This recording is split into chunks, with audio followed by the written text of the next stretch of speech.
আমি অমুকের বউ, অমুকের মেয়ে এটা না। আমি নাসরিন নরওয়াজ স্বপ্নাকে মানুষ চিনবে, জানবে, এটা একটা ছোটবেলা থেকে আমার পরিকল্পনা ছিল। প্রথমে ঘরে বসে বসে একটু একটু করে একটা খাবার অর্ডার নেই, ওই খাবারটা দিয়ে আবার অর্ডার ডেলিভারি দিয়ে কিছু টাকা পাই, ওখান থেকে কিছু খাই, কিছু ইয়ে করি।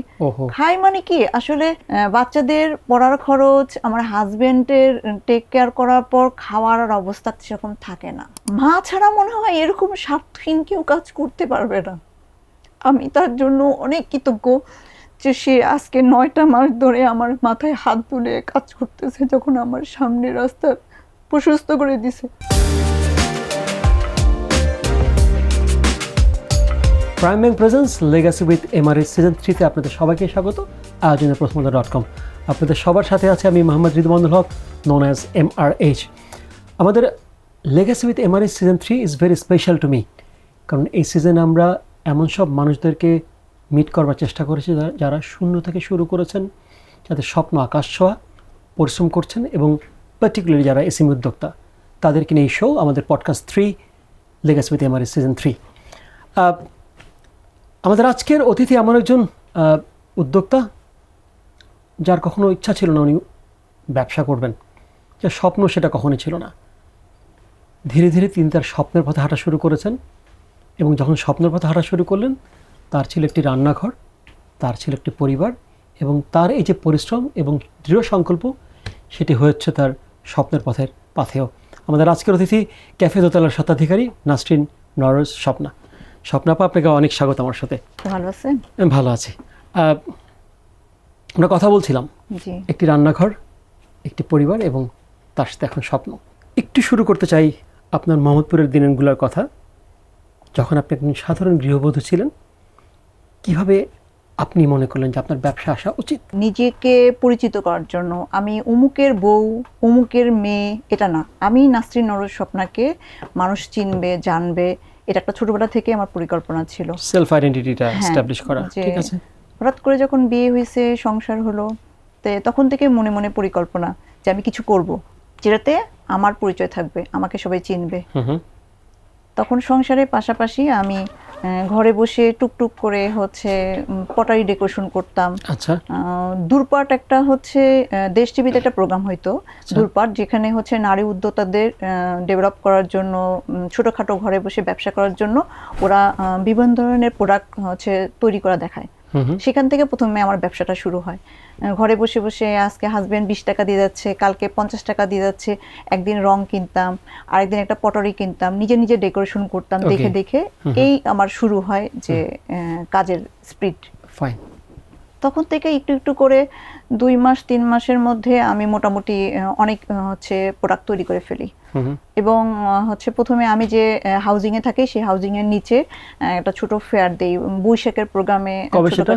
এটা তাও 2013 সালের ঘটনা। আচ্ছা। তখন আমি প্রথম শুরু করি। তখন কি মোহাম্মদপুরে থাকতেন? মোহাম্মদপুরে। কোন রোডে থাকতেন? এটা সেকেটার 3 নম্বরে। আচ্ছা। ওখানে আমার হাজবেন্ডের একটা ছোট ফ্ল্যাট আছে, আচ্ছা। ওখানে থাকতাম। তো ওখানে নিচে যখন প্রথমে পটারিগুলো দেখে সবাই, আবার বিভিন্ন পুতুল বানানো, কাপড় দিয়ে পুতুল বানানো, হাতি ঘোড়া এগুলি বানানো, তো ওটা যে টিভিতে দেখে দেখে আমি কপি করার চেষ্টা করি। আচ্ছা। দেন ওগুলি আমি সেল করার চেষ্টা করি। তো 2 মাসের মধ্যে আলহামদুলিল্লাহ আমার অনেকগুলো প্রোডাক্ট হয়ে গেছে। বিভিন্ন ধরনের ফলস ফুলগুলো, এগুলি সব করে আমি নিচে দেখি যে জনগণ কি বলে বা কেমন ওদের চাহিদা। তো তখন আলহামদুলিল্লাহ সবাই ঘরের সৌন্দর্য রক্ষার কারণে এগুলি খুব পছন্দ করলো এবং সেল করলো। তখন থেকে আমার আসলে কাজ করা, যে একটু একটু করে আমি এটা করতে পারি, তাহলে তখন থেকে আমার ব্যবসা। গুড। সো স্টার্টআপটা তখন থেকে শুরু করলেন আপনি? জি। কিন্তু আমি যতটুকু জানি আমার পড়ালেখা এবং পত্রিকা থেকে, যে কোভিডের সময়টাতে একটা কঠিন সময় গেল, আপনার হাজব্যান্ড অসুস্থ হলেন, সেই জায়গাটা শুনতে পাচ্ছি। 2020 আসলে আমার জীবনের একটা বড় অধ্যায় শুরু হয়েছে বলতে পারেন। তার আগে মনে করেন আমি নর্মাল জীবনযাপন করতাম। হঠাৎ করে আমার হাজব্যান্ড খেতে পারতো না, তার খেলে জ্বলতো। এখন সে বুঝতে পারতো না যে তার কি হয়েছে। 2020 সালের কথাই? এটা 2020 সালের ঘটনা, একদম কোভিড মাত্র শুরু, সেই সময়ের ঘটনা। পরে ডাক্তার সাথে দেখা করার পর প্রথম ধরতে পারেনি, ওরা জেল দিত, তারপরে হচ্ছে খাওয়ার সঙ্গে সঙ্গে বলতো যে না জেল দেন, নাপা খাইতেন। তখন তো কোভিডের সময় সমস্যা কি, কাছে এসে ডাক্তার তো দেখতে Right, পারতো না, right. তার কারণে ওর যে জিভের নিচের অংশে যে ঘাটা ছিল এটা প্রথমে ধরা পড়েনি। পরে হঠাৎ করে যখন ধরা পড়লো তখন দেখলো টাঙের নিচে 3 অংশ জিহ্বা জুড়ে ঘা। আচ্ছা। ধরা পড়ার পর মানে আমি একদম মাথায় হাত যে ওটার 3 অংশ জিহ্বা সেকেন্ড স্টেজে ক্যান্সার ধরা পড়লো। সুস্থ মানুষ জব করতেছে, এই মানুষকে নিয়ে প্রথমে যখন এই জার্নি শুরু করি তখন মনে করেন হচ্ছে যে ঘরে সেদিন আমরা পরীক্ষা যখন এবং রিপোর্ট পাই, ডায়াগনোসিস করার সময় সেটা থার্ড স্টেজ ছিল, সেকেন্ড স্টেজ ছিল। সেকেন্ড স্টেজ ছিল, ওকে। সেকেন্ড স্টেজ ছিল এবং ডাক্তার চিকিৎসা করলো, আমি ডেল্টা হাসপাতালে চিকিৎসা করলাম। আচ্ছা। আলমামুন ফেরদৌসী স্যার, উনি হচ্ছে বয়োজ্যেষ্ঠ ডাক্তার, 78 বছর বয়সের, বাংলাদেশের সবচেয়ে বয়োজ্যেষ্ঠ ডেন্টিস্ট। তখন যখন উনি দেখার পর সে প্রথম বলল যে আমি একটা কেমো দিয়ে, যেহেতু ঘাটা অনেক বড়, আমি ছোট করে তারপরে হচ্ছে আমি ওটা কেটে ফেলবো, তাহলে ওর জিহ্বাটা কম কাটা হইতো। কিন্তু কপাল খুব ব্যাড লাক যে ওর যখন কেমো দেয় তখন ওটা হচ্ছে উল্টা রিয়াকশন করে, তার শরীর আরো খারাপ হয়ে যায় এবং সে খাওয়া দাওয়া বন্ধ হয়ে যায়, সে আরো মেন্টালি সিক হয়ে যায়। তখন সে বলল যে না, এটা হচ্ছে কেটে না ফেললে তো এটা আরো ছড়িয়ে যাবে। তখন সে একটা 7 ঘন্টার একটা অপারেশন করে। সেই 7 ঘন্টার অপারেশনের সময় অনেক টাকার বিষয়। আমরা যখন প্রথম চিকিৎসা শুরু করি আমাদের কাছে কিছু টাকা ছিল, ওর অফিস থেকে কিছু দিল, এই দিয়ে প্রথমে আমার শুরু হলো। কিন্তু হ্যাঁ, ক্যান্সার ট্রিটমেন্ট মানে কি, মানে কস্টলি মানে কি, মুঠি মুঠি টাকা, নাহলে চিকিৎসা হবে না। পরে একটু একটু করে যখন এটা হলো তখন অপারেশন করতে অনেক টাকা লাগতেছে, করতেছে। একটা বড় আমার লাক যে আমার শ্বশুর বাড়ি বলেন আর বাবার বাড়ি বলেন সবাই খুব আমাকে হেল্প করছে। তাছাড়া আমি কোনোভাবে পসিবল হইতো না যে এটা থেকে আমি রিকভার করব বা সামনে আগাবো। তারপরে সবার একটু, এটা তো আর একবারে কেউ দেয় না, একটু একটু করে চিকিৎসা হচ্ছে, জানতেছে, বলতে হচ্ছে। এবং সেই সময় সবচেয়ে কষ্ট হচ্ছে যে ওর পাশে শুধু আমি, কারণ 2020 সালে যখন করোনা হয় কেউ কাউকে দেখতে যায় না, কেউ কাউকে হেল্প করতে যায় না, কেউ কাউকে কাছে যায় না। তখন এমন একটা ছিল যে কাছে গেলেই মনে হয় আমারও আবার করোনা হয়ে যাবে। সো তখন হচ্ছে এবং তখন সময়টা খুব খারাপ যাচ্ছিল, টাকা পয়সার ব্যাপারটা সবার কাছে ঘরে ওরকম থাকছিল না, কারণ ইনকামের পথ বন্ধ হয়ে যাচ্ছিল। ঠিক ওই সময় আমি আমার হাজবেন্ডকে নিয়ে, বাসায় আমার 3 মেয়ে, 3 বাচ্চাকে ফেলে রেখে দিয়ে আমার হাজবেন্ডকে নিয়ে প্রথম আমি জার্নি শুরু করি এই চিকিৎসার। একটু একটু করে চিকিৎসা করতে করতে টাকা জোগাড় করি, একবার চিকিৎসা করি, একবার বাসায় এসে বাচ্চাদের দেখি, একবার আমার বোনের বাসায় থুয়ে যায় চিকিৎসা করি, আরেকবার মনে করেন ওদেরকে বলি যে আরেক বোনের বাসায় থাকো। এরকম করতে করতে ভেরি টাফ। আমার হাজবেন্ডের অপারেশন হইতে না হইতে আমার বাবা আল্লাহর কাছে চলে যান। এটা হচ্ছে আমার জীবনের আরো বড় কষ্টের কারণ। আপনার অনেকগুলি ট্রমা একসাথে কাজ করলো। তো আমি যদি একটু অন্যভাবে দেখার চেষ্টা করি, তো আপনার হাজবেন্ড নিশ্চয়ই তখন চাকরিটা করতে পারছিলেন না। তো আপনাকে তো ওই সময়টাতে এই কঠিন সিদ্ধান্ত নিতে হলো, you have to take care of this family. আপনার 3 মেয়ে 3 কন্যা, মাশাআল্লাহ। হাজবেন্ড তখন আপনার কেন হলো যে আপনি তো রান্না করতে পারেন কিছুটা ভালোই, আপনি অনলাইনে অর্ডার দেওয়া শুরু করলেন? এই জার্নিটা শুনতে চাচ্ছি আমরা। এটা হচ্ছে যখন আমি চিকিৎসা করে বাসায় যখন ব্যাক করি তখন আমি পুরো হাত এমটি, কিচ্ছু নেই আমার। আমি এখন আমার বাচ্চাদেরকে খাওয়াবো কিভাবে, আমার হাজবেন্ডের বাকি দিন কিভাবে, কারণ চিকিৎসা একবার করার পর তো মাসে মাসে ট্রিটমেন্ট দেখাইতে হইতো, ওষুধ খাওয়াইতে হইতো, সংসারে পুরো খরচ, যে বাসায় থাকি তার একটা খরচ। এখন আত্মীয় স্বজন সবাই হেল্প করছে, 30 দিনের খাবার তো আর কেউ আমাকে ঘরে নিষে দিবে না। এটা কারোর কাছে চাওয়াও কোনো ইয়ার কিছু নাই, কারণ কেউ কারো সংসার পুরো 30 দিনের খাবার কেউ দিবে না, এটা কোনোভাবে পসিবল না। তখনই আমি মনে হলো যে অনলাইনে আমি এই কাজটা, যেহেতু আমি রান্না করে খাবার রান্না করতে, 2021 সালের দিকে, এটা 21 সালের দিকে, 21 সালের দিকে আমি পরে আস্তে আস্তে একটু একটু করে আমি একটা পেজ খুলি। আমার পেজের নাম স্বপ্নাস ফুড কর্নার। ওই পেজে প্রথমে ঘরে বসে বসে একটু একটু করে একটা খাবার অর্ডার নেই, ওই খাবারটা দিয়ে আবার অর্ডার ডেলিভারি দিয়ে কিছু টাকা পাই, ওখান থেকে কিছু খাই, কিছু ইয়ে করি।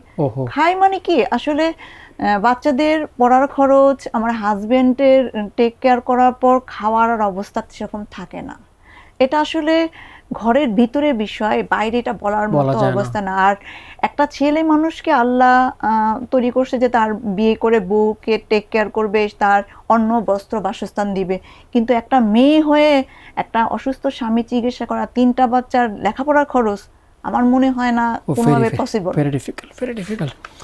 আপা, তো যখন আপনি অনলাইনে অর্ডার নেওয়া শুরু করলেন, জি, তারপরে এই যে আপনার ক্যাফে দোতলার দিকে আপনি আসলেন, আচ্ছা, এই ক্যাফে দোতলাটার ব্যাপারটা জানতে চাচ্ছি এবং কারা কারা আপনার সাথে ছিল। আমি জানি তিন আপুরা কন্যা, আমার হেল্প করেছে, সেই তিনজন মহিলা নিয়ে জানতে চাই যারা একেবারে একদম মায়ের কাজ করেছে। হ্যাঁ প্লিজ ওনাদের আমি যখন সংক্ষেপে জানতে একটু চাচ্ছি। একটু করে যখন কাজ করতে ধরি তখন দেখলাম যে ওটা দিয়ে আমার হচ্ছে না, কারণ ওটা দিয়ে এত বড় সংসার চালানো পসিবল না।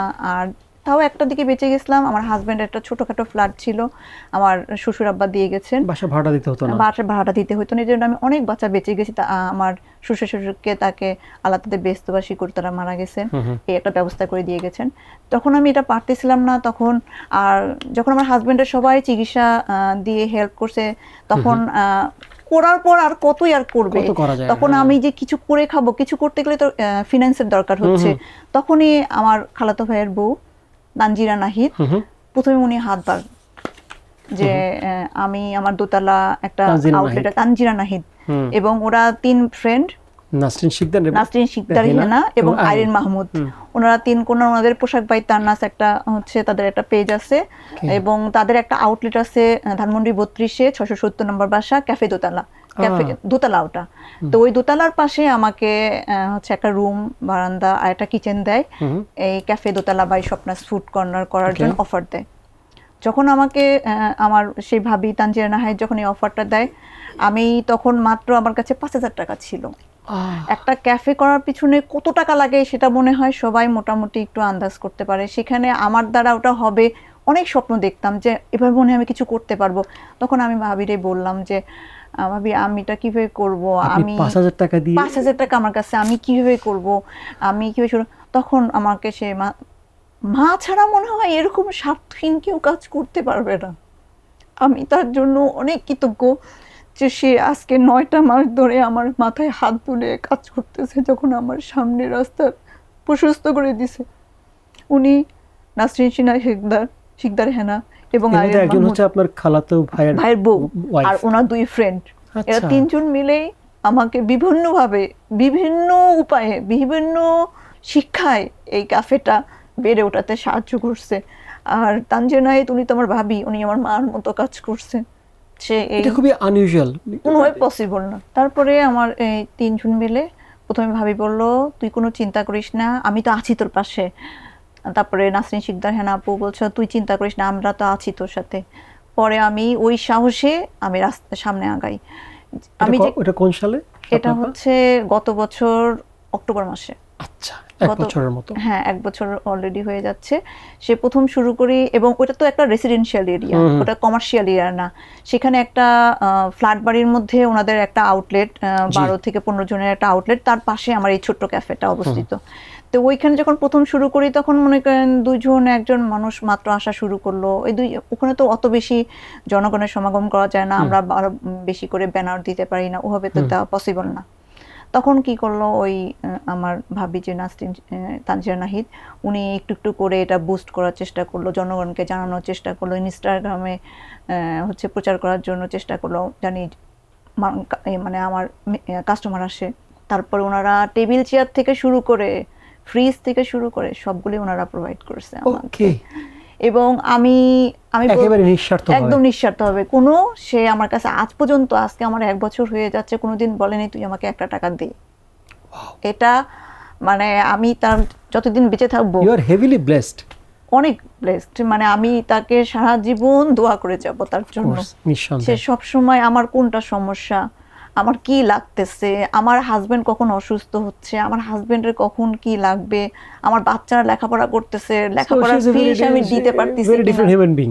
তারপর আপনার ক্যাফে দোতলায় এখন যে আপনি শুরু করলেন প্রায় 1 বছর হয়ে যাচ্ছে, এখানে এই যে আপনি এর পাশাপাশি তো আপনার অনলাইনের অর্ডার চলছে, একটু আমাকে বলেন তো এই অনলাইনে খাবার, এই যে অর্ডার নেওয়া, সেল করা, এখানে এমন কোন অভিজ্ঞতা আছে কিনা যেটা আপনাকে মনে হয় যে এই অভিজ্ঞতাগুলা একটু শেয়ার করা উচিত, যাতে নতুন উদ্যোক্তারা এগুলি ব্যাপারে একটু সাবধানে সবার কাছে বলা উচিত যে আমি যে সাহস নিয়ে খালি হাতে বলতে পারেন আমি যে আগাইছি, একদম আমি যদি সাহস নিয়ে না আগাইতাম তাহলে আজকে এই 9 মাসে আলহামদুলিল্লাহ ফেসবুকে বলেন, ইনস্টাগ্রামে বলেন, ক্যাফে দোতলাকে সবাই চেনে।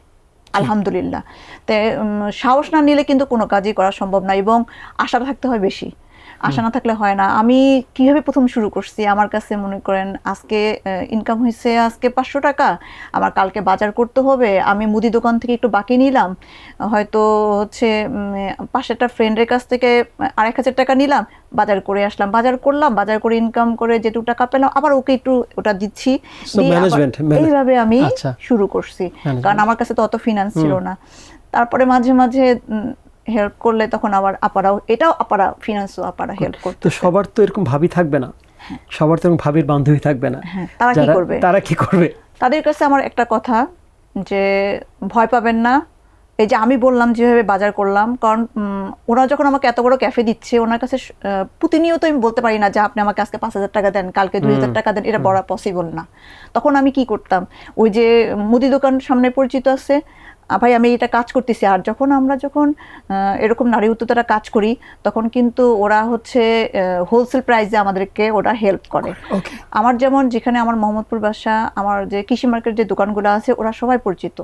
আমি বহুত দিন ওদের কাছে হচ্ছে ওয়ান টাইম জিনিসের বাকি নিয়ে আসছি, নিয়ে এসে জিনিস কিনে সেল করে তারপর টাকা দিয়েছি। তার মানে আপা, এই যে আপনি আপনার অভিজ্ঞতাটা বলতেছেন, সেখানে বিশ্বাস একটা খুব বড় জিনিস, অবশ্যই, আর সম্পর্ক খুব বড় জিনিস। মুখে যেটা বললেন ওটা কাজে দেখাইতে হবে। আমি আজকে জিনিসটা কিনে নিয়ে এসে আমি রাতেই টাকা দিব, দেন ও আমাকে ফেথ করবে। Thank you so much. এটা দেখার মতো একটা ব্যাপার। এখন আপনার ঘরের 3 কন্যার কথায় আসি। আচ্ছা, আপনি 3 কন্যার মা। জি। কে কি করছে এবং তারা কিভাবে আপনার ব্যবসাকে হেল্প করছে? আমার 3 কন্যা, এটা আমি আরো অনেক লাকি।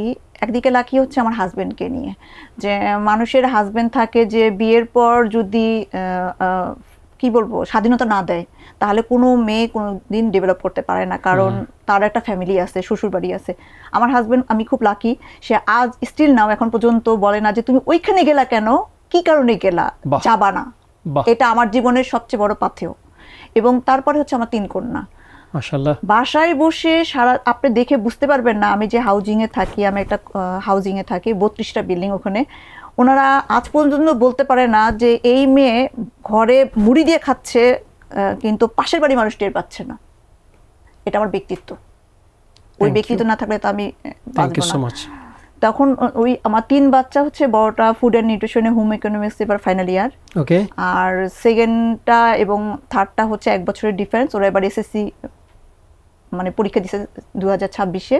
ওরা 3 জনই আমার প্রত্যেকটা কাজে হেল্প করে।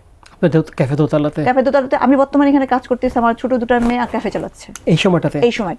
ওদেরকে আমার আদর পৌঁছাবেন, ঠিক আছে? Thank you so much.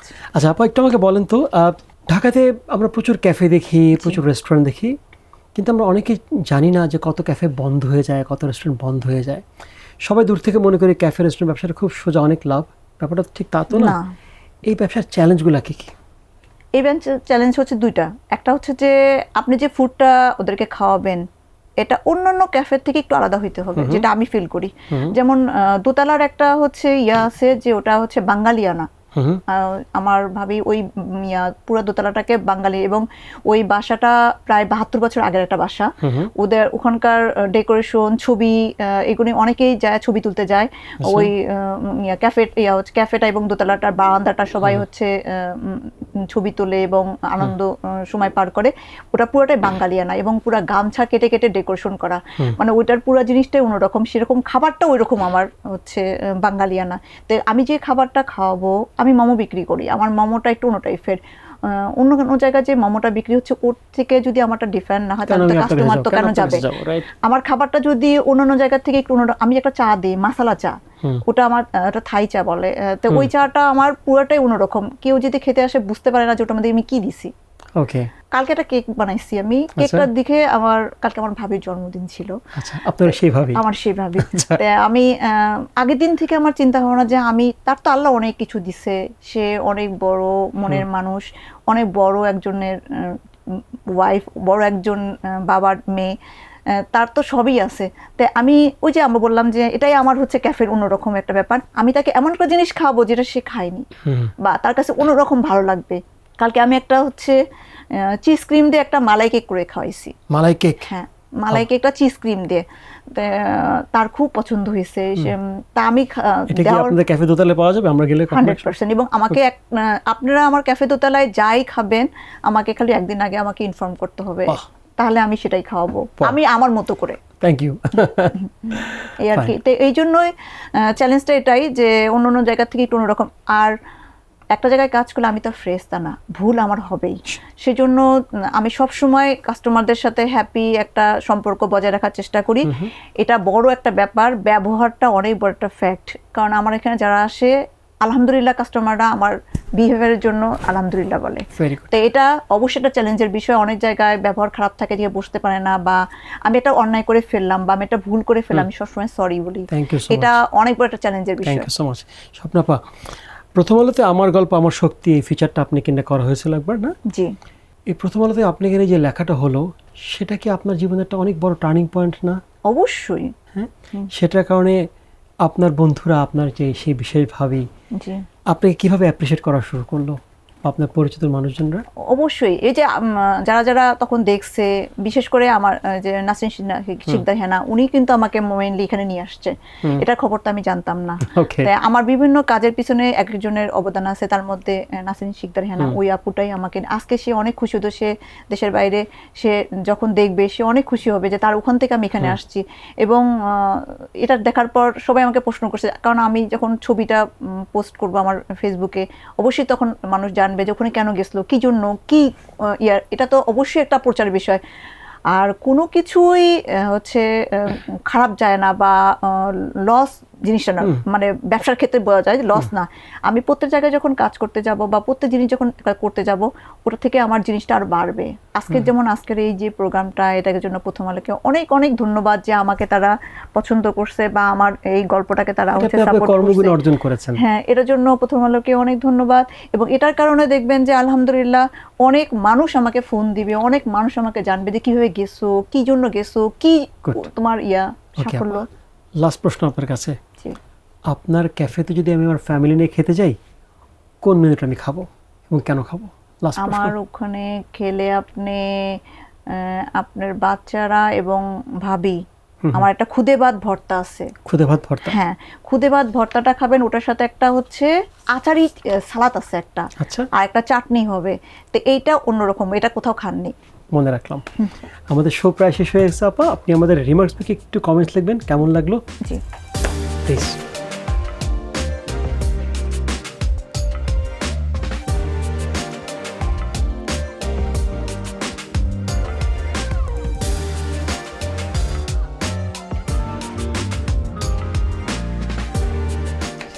Thank you so much. Thank you so much আমার সাথে আসার জন্য। আপনাকে অনেক অনেক ধন্যবাদ। আপনাকে অনেক ধন্যবাদ। Thank you so much. Nasrin নরস স্বপ্নার ক্যাফে দোতলা 3 তালা হোক, 4 তালা হোক, বহুতলা হোক, আকাশ ছুঁয়ে যাক। তার স্বপ্নের প্রতি সম্মান রইল, তার সংগ্রামের প্রতি শুভকামনা রইল। অনেক ধন্যবাদ সবাইকে।